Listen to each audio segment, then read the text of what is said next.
बिस्मिल्लाहिर्रहमानिर्रहीम। Welcome back to any lectures. हम differential geometry की सीरीज को स्टार्ट कर चुके हैं। हमने काफी क्वेश्चन जो है वो सोल्व कर लिए हैं। तो आज हम जो टॉपिक स्टार्ट करने लगे हैं वो है एंगल बिटवीन टू डायरेक्शन। ठीक है, हमने किसी भी कर्व का, अगर दो कर्व हमें दी हुई है, ठीक है, और वो किसी कोई लाइन आके उसको कट कर रही है, तो वो लाइन जो है वो क्या एंगल बना रही है, क्या कर रही है, उसको उस एंगल को फाइंड करने के लिए बिटवीन टू डायरेक्शंस हम जो है इन फार्मूलाज को इस्तेमाल करते हैं। तो हम अब जो है उस क्वेश्चन की तरफ बढ़ेंगे जिसके अंदर ये फार्मूलाज इस्तेमाल होंगे। तो सबसे पहले हम फार्मूलाज को देख लेते हैं।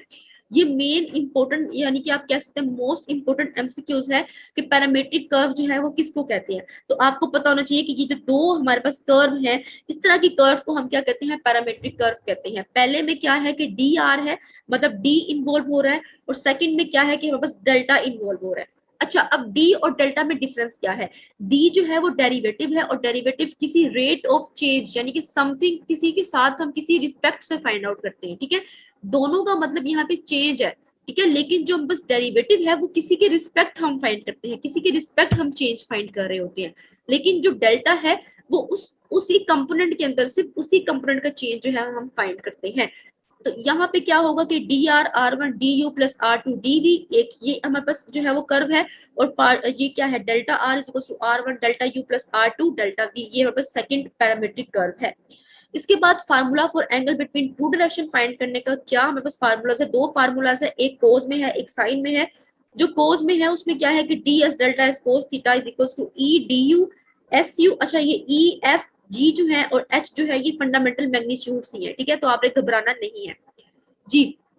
फार्मूला क्या है, E D U delta U plus F D U delta V plus D V delta U plus G D V delta V. जो G D V delta V है ये इसके आगे आना है, आप इसको आगे लिखिएगा plus G D V delta we.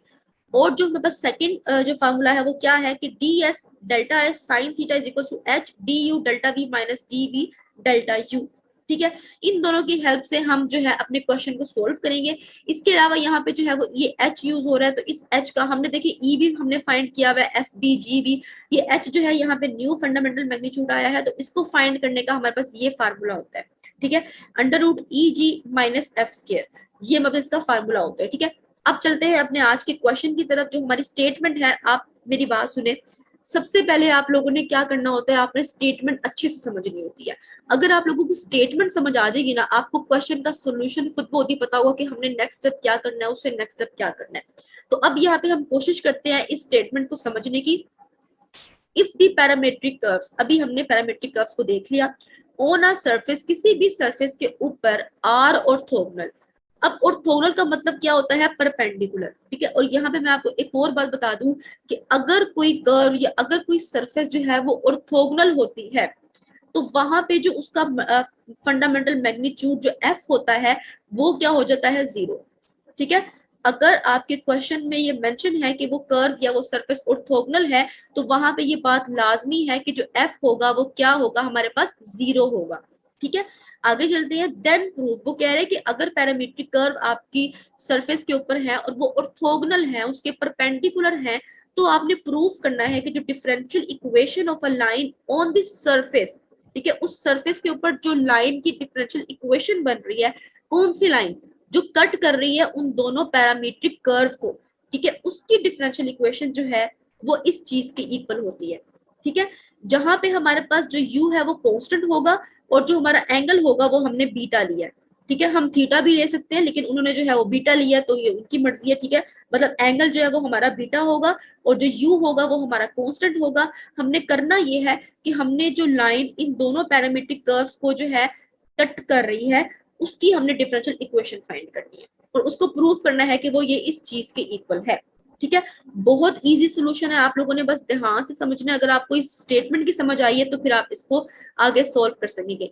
सबसे पहले हमने क्या करना है, देखिए दो कर्व है और एक लाइन उनको कट कर रही है, तो ऑब्वियस सी बात है कि वहां पे एंगल जो है वो दो बनेंगे। ठीक है, तो यहाँ पे हमने जो फार्मूला इस्तेमाल करना है वो कौन सा इस्तेमाल करना है, एंगल बिटवीन टू डायरेक्शंस वाला।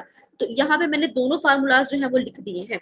इसके बाद एज यू इज कांस्टेंट, ये हमें कहाँ दिया गया है, हमारे जो है गिवन, हमारी स्टेटमेंट के अंदर ही गिवन है कि यू जो है वो कांस्टेंट है, तो हम इसको कांस्टेंट लेंगे। अच्छा, अब मैंने आपको स्टार्टिंग में बताया है कि जो डेल्टा यू होता है, मतलब कि डेल्टा का मतलब क्या है कि उस पर्टिकुलर वेरिएबल या उस पैरामीटर में चेंज। ठीक है, इसमें कोई दूसरा इन्वॉल्व नहीं होता। लेकिन जो डेरिवेटिव होता है उसके अंदर हमारे पास एक दूसरा वेरिएबल या एक दूसरा पैरामीटर भी इन्वॉल्व हो रहा होता है, जिसके रिस्पेक्ट हम लोग इसका चेंज फाइंड करते हैं। ठीक है, तो अगर यहाँ पे u कांस्टेंट है, इसका मतलब कि वो जीरो होगा, उसका डेल्टा मतलब उसमें चेंज जो है वो जीरो आ रहा है, उसमें कोई भी चेंज नहीं आ रहा, वो कांस्टेंट है। ठीक है, लेकिन अगर हम उसका डेरिवेटिव लेंगे तो हमें नहीं पता कि जैसे अगर ये u है तो दूसरा अगर v होता, ठीक है, तब तो ये जीरो हो जाता। लेकिन अगर दूसरा u ही होता हमारे पास, तब इसका आंसर 1 आना था। ठीक है, अगर हम डेरिवेटिव ले u का with respect to any other parameter, तब तो वो जीरो हो जाएगा। लेकिन अगर वो पैरामीटर खुद u हुआ तो फिर इसका आंसर 1 आएगा। तो हमें नहीं पता दूसरा पैरामीटर क्या है, इस वजह से हम लोगों ने यहाँ पे इसको जो है वो ये नहीं कहा कि ये जीरो के इक्वल है। ठीक है, वो कांस्टेंट है, इसका मतलब उसके अंदर कोई चेंज नहीं आ रहा। ठीक हो गया। अच्छा जी, अब इसका मतलब जहां डेल्टा u है उसको हम जीरो करेंगे, जहां पे du है उसको जीरो नहीं करेंगे, और जहां पे u है उसको भी जीरो करेंगे। अब देखिए, जो हमारा फर्स्ट वाला फार्मूला है, इसके अंदर क्या होगा, यहाँ पे डेल्टा u इन्वॉल्व हो रहा है। जब ये डेल्टा u है, हमें पता है कि वो जीरो के इक्वल है, तो जब ये जीरो इन दोनों से मल्टीप्लाई होगा, इन दोनों को जीरो कर देगा, हमारी फर्स्ट टर्म क्या हो जाएगी, जीरो। सेकेंड टर्म में हमारे पास जो है डेल्टा u भी इन्वॉल्व है। देखिए यहाँ पे डेल्टा u मौजूद है, तो जब वो इससे मल्टीप्लाई होगा इसको तो जीरो कर देगा। ठीक है, लेकिन यहाँ इन तीनों में कहीं डेल्टा u नहीं है, ये जीरो कैसे हो गए? ये जीरो इस वजह से हुए हैं कि मैंने आपको अभी बताया है कि अगर हमारे पास क्वेश्चन में गिवन हो कि आपकी सरफेस जो है वो ऑर्थोगोनल है, तो वहां पे जो एफ फंडामेंटल मैग्नीट्यूड होता है वो जीरो होता है।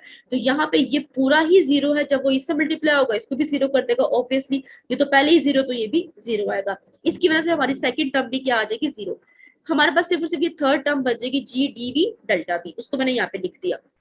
अब क्या होगा, यहाँ पे देखिए ये वाली जो टर्म है इस ये क्या हो जाएगी, जीरो, क्योंकि यहाँ पे डेल्टा यू आ रहा है तो ये जीरो हो जाएगी, और ये H D U delta V जो है वो एज इट इज रहेगा। इसको मैंने क्वेश्चन नंबर 1 का नाम दे दिया, इसको मैंने क्वेश्चन नंबर 2 का नाम दे दिया। सारी जो गेम है ना वो आपकी प्रूफ की है कि आपने प्रूफ क्या करना है। ठीक है, उसके अंदर जो जो आ रहा है आपने वो बना के प्रूफ कर देना है। ठीक है, अगर हमें ये चीज गिवन ना होती, मतलब कि हमने इसके इक्वल करना है, फिर हम कुछ भी आंसर ले आते तो वो हम कहते कि ये इसका आंसर है। लेकिन हमें ये चीज दी हुई है, इसका मतलब हमने एग्जैक्टली यही चीज जो है वो प्रूव करनी है। तो यहाँ पे एक तो टेन बीटा आ रहा है, ठीक है, टेंजेंट बीटा आ रहा है, तो हम देखिए टेंजेंट बीटा हम लोग कैसे बना सकते हैं। यहाँ पे साइन है, यहाँ पे कोस है, दोनों फार्मूलाज लिखे हुए हैं, तो हम क्या करेंगे, इसको इस पे डिवाइड कर देंगे, क्योंकि साइन ओवर कोस क्या होता है, टेन होता है। ठीक है, तो हमने साइन ओवर कोस कर दिया। अब देखिए साइन ओवर मैंने जो हमारी टर्म्स है, जो दोनों इक्वेशन मैंने बनाई है, इन दोनों को मैंने आपस में डिवाइड कर दिया। क्या होगा कि जो D S delta S D S delta S है आपस में कैंसिल आउट हो जाएगा, साइन ओवर कोस बचेगा, इज इक्वल टू यहाँ से H D U delta V बचेगा, और G D V delta V आपस में कैंसिल आउट हो जाएंगे। हमारे पास simply tangent theta is equal to H D U G D V बच जाएगा। ठीक है, अब यहाँ से क्या होगा, मैंने एच जी को अलग कर लिया, डी यू डी वी को अलग कर लिया। अच्छा, ये अलग क्यों कर लिया, ये भी हमारे प्रूफ के अंदर है। ठीक है, देखिए आपका जो प्रूफ है उसके अंदर क्या हो रहा है कि टर्म एक अलग लिखी हुई है, जीई अलग लिखा हुआ है, डी यू डी वी अलग लिखे हुए हैं। ठीक है, तो आपने इसकी वैल्यू फाइंड करनी है ना, तो आप पहले इसको सेपरेट करेंगे। ठीक है, इस वजह से हमने इसको सेपरेट किया, क्योंकि हमने इसकी वैल्यू फाइंड करनी है। यहाँ से मैंने इसको सेपरेट आउट कर लिया, यहाँ से एच जी बन गए। अब जो हमारा क्वेश्चन है उसमें जी एच है, अगर आप देखें तो जो हमारे पास एच जी है वो ऊपर है। ठीक है, इसका मतलब जी ने नीचे नहीं आना, उसने ऊपर आना है। तो उसको ऊपर लाने के लिए हमने उसको दूसरी जगह पे शिफ्ट कर दिया। एक इसकी ये वजह है, दूसरी इसकी वजह ये है कि हमने D U over D V की वैल्यू फाइंड करनी है। अच्छा जी, यहाँ तक हमारा प्रूफ तकरीबन जो है कंप्लीट हो रहा है। लेकिन यहाँ पे एक अननोन चीज जो है वो ये एच है, और एच की वैल्यू मैंने आपको पहले बताइए कि हम इस फार्मूले से जो है वो फाइंड आउट करते हैं। तो मैंने इसकी वैल्यू यहाँ पे पुट कर दी, जो कि इसकी वैल्यू है, मैंने यहाँ पे पुट कर दी है ई जी माइनस एफ स्क्वायर। और एफ यहाँ पे क्या है, ऑर्थोगोनल सरफेस है, तो एफ क्या होगा, जीरो। तो एफ की वैल्यू क्या होगी हमारे पास, जीरो। ई जी यहाँ से बच गया, G tan theta is equal to D over D, सब कुछ एज इट इज रहा। ठीक है, अब क्या होगा, हमने क्या किया कि इन दोनों को अलग कर दिया। ठीक है, ई को ई अंडर रूट अलग कर दिया, जी अंडर रूट अलग कर दिया। हम इसको अलग कर सकते हैं। ठीक है, ये इसकी प्रॉपर्टी है कि ये अलग हो सकता है। अलग कर दिया, अब अलग क्यों कर रहे हैं, उसके अंदर भी कहानी है हमारे प्रूफ की, कि हमने अपने प्रूफ के मुताबिक जो है चीज को लेके चलना है। नीचे हमें ये अंडर रूट नहीं चाहिए। ठीक है, और हमें कोई भी सिंपल वैल्यू होती है तो वो अपने ही अंडर रूट का क्या होती है, प्रोडक्ट होती है। या जैसे मैं अगर 2 मेंशन करूंगी तो 2 का मतलब कि इसके अंदर दो अंडर रूट्स के साथ जो है हमने इसको फाइंड आउट किया, 2 की वैल्यू असल में ये होगी। ठीक है, कि दो अंडर रूट अपने ही दो अंडर रूट का ये क्या है, प्रोडक्ट है। ठीक है, ये बात आपने याद रखनी है, ये काफी इंपॉर्टेंट है। काफी क्वेश्चन में हम किसी भी जाके जब उसको सिंप्लीफाई कर रहे होते हैं तो वहां पे ये वाला स्टेप जो है हम करते हैं कि हम अंडर रूट को जो है वो सिंपल वैल्यू से कैंसिल आउट कर देते हैं। अब यहाँ पे हम क्या करेंगे, इस वैल्यू को कैंसिल आउट कर दिया हमने, यहाँ पे तो 2 अंडर रूट है, यहाँ पे 1 अंडर रूट है, तो 1 अंडर रूट कैंसिल आउट हो जाएगा, हमारे पास 1 अंडर रूट बच जाएगा जो tan theta is equal to D over D V आ गया। यहाँ से हमने क्या किया, इसको थोड़ा सही करके लिख दिया है, D U over D V is equal to, ये पूरा देखिए कंबाइन हो सकता है, अगर ये अलग हो सकता है तो ये कंबाइन भी हो सकता है, तो हमने इसको कंबाइन करके लिख लिया अपने प्रूफ के मुताबिक और टेन थीटा जो है आगे लिख दिया, तो ये हमारा क्या हो गया है, प्रूव हो गया कंप्लीट। यहाँ तक का हमारा आज का लेक्चर, उम्मीद है कि आपको इसकी समझ आ गई होगी। मिलते हैं नेक्स्ट लेक्चर में, तब तक के लिए अल्लाह हाफिज।